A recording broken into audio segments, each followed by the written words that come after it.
Lennox will share how I took control of my life and ended my husband Calloway's manipulative hold over me. For privacy, I'll be using fake names since it's important to remain anonymous, especially as a well-known lawyer in my state. I won't delve into all the details of how Calloway and I met, fell in love, and eventually divorced. What matters is that our love was never truly mutual. Calloway was unfaithful, and the signs were always there. He distanced himself, spent long hours away, and often went on business trips. Even though I had a successful career as a lawyer, Calloway always saw me as a failure simply because I didn't earn as much as him. One day, during one of his many trips, I made the decision to investigate. I found an old laptop of his and discovered a hidden Facebook account, which confirmed my worst fears. He was having an affair with a beautiful woman he clearly considered more attractive than me. Calloway constantly criticized my appearance, and it crushed me to realize he had chosen someone else. Angry and heartbroken, I confronted him the moment he returned. "Calloway, are you cheating on me? I have proof," I demanded. His response was cold, almost cruel. "Lennox, you just aren't interesting to me anymore. You're always wrapped up in your pointless cases, ignoring me.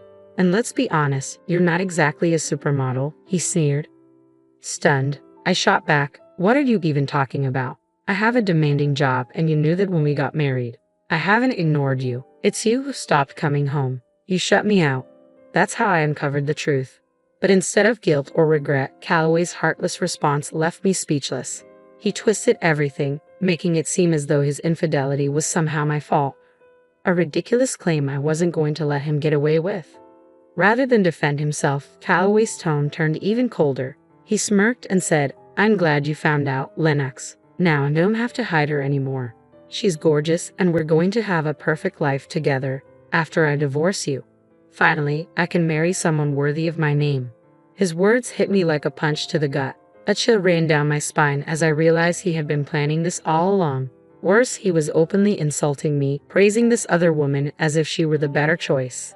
There was no apology, no remorse, only arrogance. He acted as though it meant nothing to him. Tears streamed down my face as he continued to boast about how he was going to leave me. This was the man I had loved for over a decade, and his cruel words shattered my heart. Through my sobs, I asked, "How could you say that, Calloway? After all these years?" "I've stood by you through everything," I said, my voice shaking with a mixture of anger and hurt. "I honored our vows and put you first, always. How could you do this?" Calloway's expression remained cold and dismissive. "It doesn't matter anymore, Lennox. You're just not right for me. I'm a successful business owner now, and I need someone who matches my status. A woman with average looks and a law degree that impresses no one just isn't good enough for me."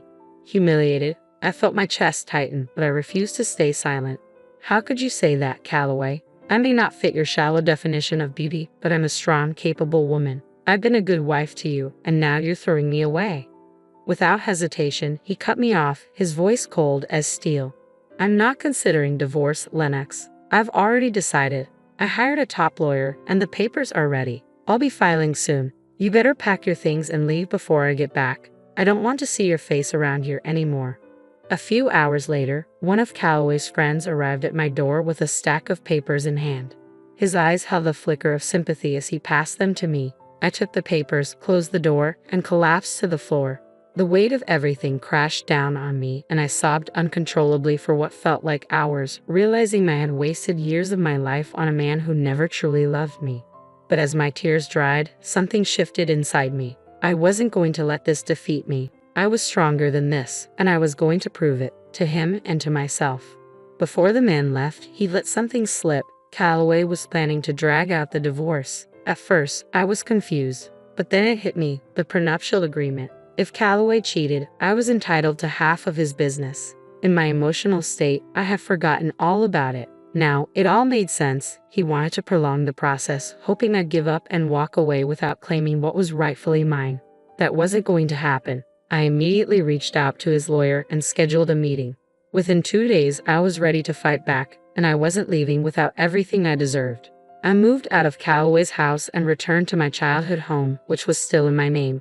Once everything was packed, I sent him a message. "I've moved all my things out of your house.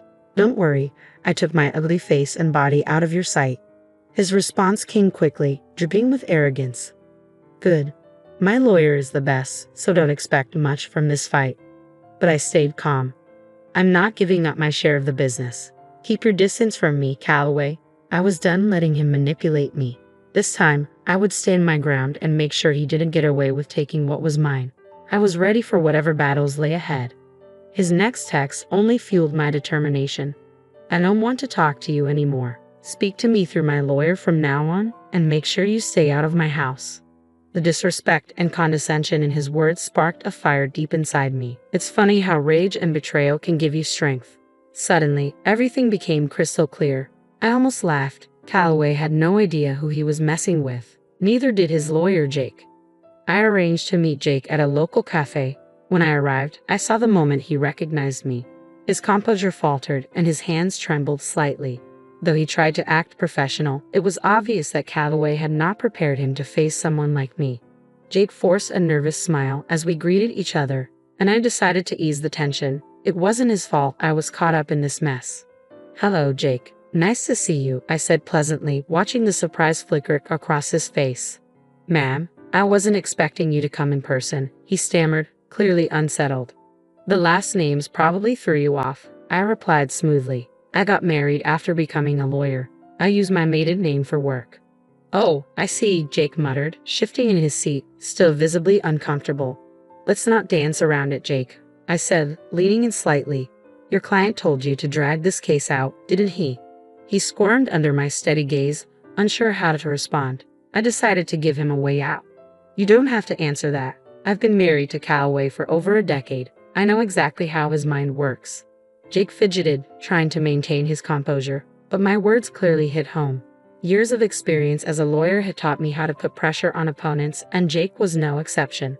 I wasn't here to intimidate him, though, just to make it clear that I wasn't someone to be underestimated.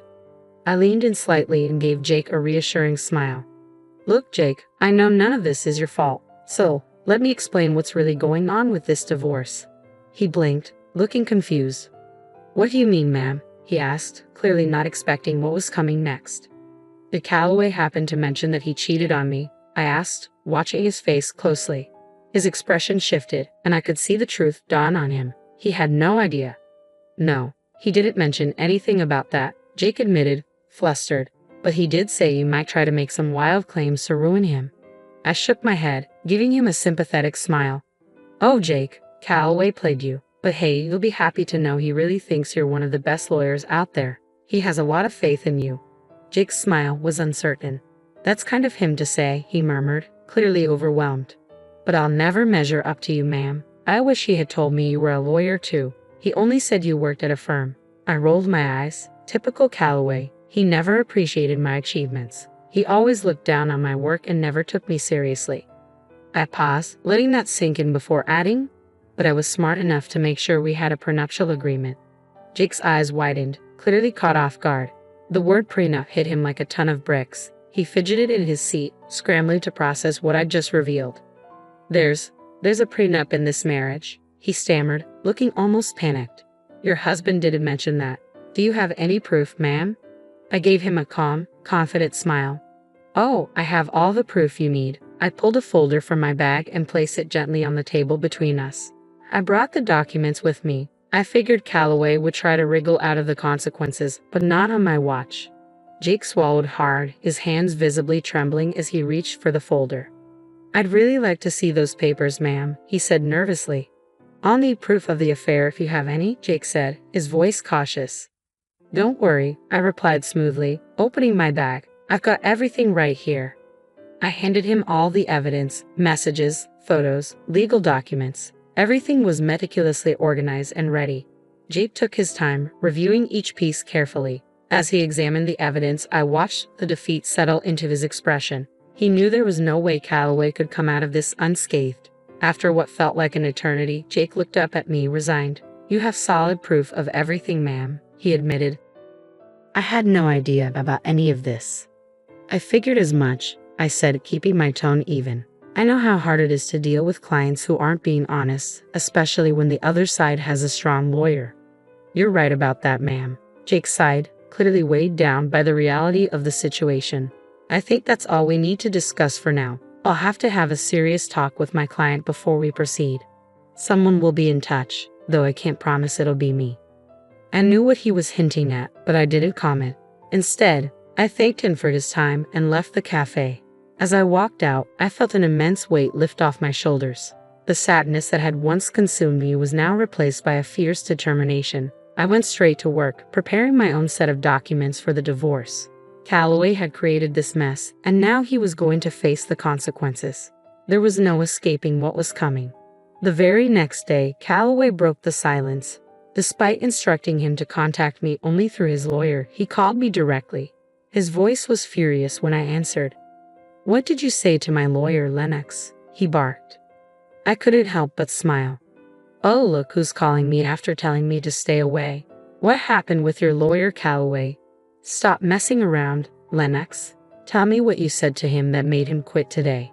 "Your lawyer quit today? How unfortunate," I said, dripping with sarcasm. "That's really too bad, Calloway. I guess you should have been honest about what you're up against, Calloway." "You don't know what you're talking about," he spat. "You're a nobody. I won't let you take my family business." "Oh, I'd love to see you try," I replied, my voice steady. "I'll hire a better lawyer than you ever could, and when we're done, you'll be the one begging me for mercy." "Well, good luck with that, Calloway," I said calmly. "Just a word of advice. Make sure you tell your new lawyer about the affair and the prenup." There was a pause, then the sharp click of him hanging up. I couldn't help but chuckle. He was in way over his head, and he didn't even know it yet. Calloway tried to find another lawyer, but word travels fast. My reputation in town was solid, and no decent lawyer wanted to be caught in his sinking ship. Anyone who entertained his lies would be swiftly dismantled once I laid out the evidence. He had promised to make me beg for mercy, but I knew it was only a matter of time before the tables turned. And I was right. One morning, as I was getting ready for work, a knock at the door interrupted me. It was early, and I wasn't expecting anyone. When I opened the door, there he was, Calloway, looking exhausted and utterly defeated. For a moment, I just stared at him, debating whether to send him away. But I let him in. I didn't want a scene outside my house. I had enough on my plate as it was. The moment the door closed behind him, I didn't bother with pleasantries. "Make it quick, Calloway. I don't have time to waste on you. And frankly, I have no idea why you're even here. We were supposed to handle everything through our lawyers." "Yeah, about that," he mumbled, eyes downcast, clearly embarrassed. "I haven't been able to find a good divorce lawyer yet," Calloway admitted, looking defeated. "Oh, that's unfortunate," I said with mock sympathy. "You'd better hurry. I hear Callista's been dying to marry you." "I'm not worried about her anymore," Calloway muttered, shaking his head. "Listen, Lennox, we need to talk. You've been sabotaging my chances with every lawyer. It's unfair." I burst out laughing, genuinely amused by his audacity. "Sabotaging you? Oh, Calloway, that's rich. The fact that you even think that just shows how little you respect me or my profession. You thought you could throw money at people and they'd fall at your feet, didn't you?" His face twisted with frustration. "I don't get it. What did I even do wrong?" I crossed my arms and stared him down. "Should I remind you? You lied to your lawyers about the affair, about the prenup. That's enough to embarrass any lawyer in court. No one wants to represent a client they can't trust, Calloway. And if you haven't realized by now, my name carries weight in this town. You might think I'm nothing, but I've built a reputation, a solid one." Calloway slumped, his shoulders sagging under the weight of realization. "I know that now, Lennox," he said quietly, regret dripping from his voice. "I tried being honest with a few lawyers, but none of them are willing to take my case." "Well, that's what happens when you're up against an ironclad prenup," I said coldly. "You should have thought twice before you cheated. But it's too late now. No sane lawyer is going to take your side, and you will give me half of your business." His face fell, and I could see the panic in his eyes. The business was the only thing he truly cared about. That's why he tried to hire the best lawyer he could, to drag this divorce out and exhaust me into giving up my claim. But now, after days of rejection, even he knew the game was over.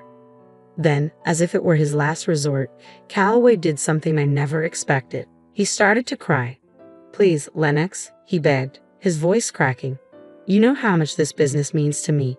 Don't take it. Take everything else, just not the business." "Why not, Calloway?" I asked, my voice sharp. "You were the one who insisted on putting that clause in the prenup, the one that says I get half if you cheat. You wrote your own fate. After everything you've done, do you really think I'm going to walk away empty-handed? I deserve this." It was a mistake, Lennox, he whispered, tears streaming down his face. I swear, the affair was a huge mistake, Calloway pleaded. I've even put the relationship on hold because I realized how wrong it was. Maybe we can give our marriage another shot. I'm sure we can make it work. I let out a loud, incredulous laugh. The audacity of this man was astounding. He was actually asking me to reconcile, as if I would be foolish enough to even consider it. I had heard the rumors that things between him and Calista weren't going well. Apparently, she was upset, and Calloway was unhappy too. But if he thought that was enough to win me back, he was out of his mind. I had learned my lesson the hard way. Marrying Calloway was a colossal mistake, and I wasn't about to make it again. I knew exactly why he was suddenly so desperate to get me back. You must be delusional if you think I'd even consider it, Calloway. Do you think I'm stupid? I know you want me back just to avoid splitting your business. Lennox, we were happy once. Can't we just look past this mistake and start over? I'll cut off Calista, I swear, he begged, trying to sound sincere. There's no need for that, Calloway, I replied, shaking my head. That woman will be gone the minute she finds out you won't be rich anymore after the divorce.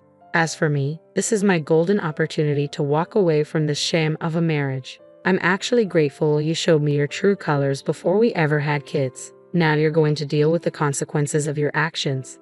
I was done. There was nothing left to say.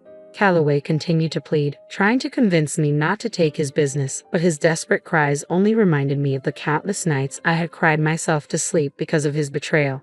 Seeing him in such a pathetic state filled me with a sense of satisfaction. My revenge was complete. All I wanted now was a clean break to start fresh, and I got more than I expected. Karma hit Calloway hard and fast. For weeks, he tried everything to change my mind, begging me to come back home, but I ignored it all. I wasn't interested in his drama. I was ready to move on. Since he had already filed for divorce, I hired someone from my firm to represent me. I wasn't a divorce lawyer and wanted as little interaction with him as possible. After a month of futile attempts to win me back, Calloway realized he had no choice. He was forced to hire a lawyer and agree to a clean break. He knew that if this went to court, he'd be publicly humiliated and waste even more money on legal fees. So he conceded to a mutual divorce. Thanks to the prenup, it was easy for me to get the settlement I deserved. I had ample proof of Calloway's infidelity, and as the prenup stated, he had to give me half of his business. Of course, he wasn't happy about it, but there was no way out. Reluctantly, he signed over half of his company to me.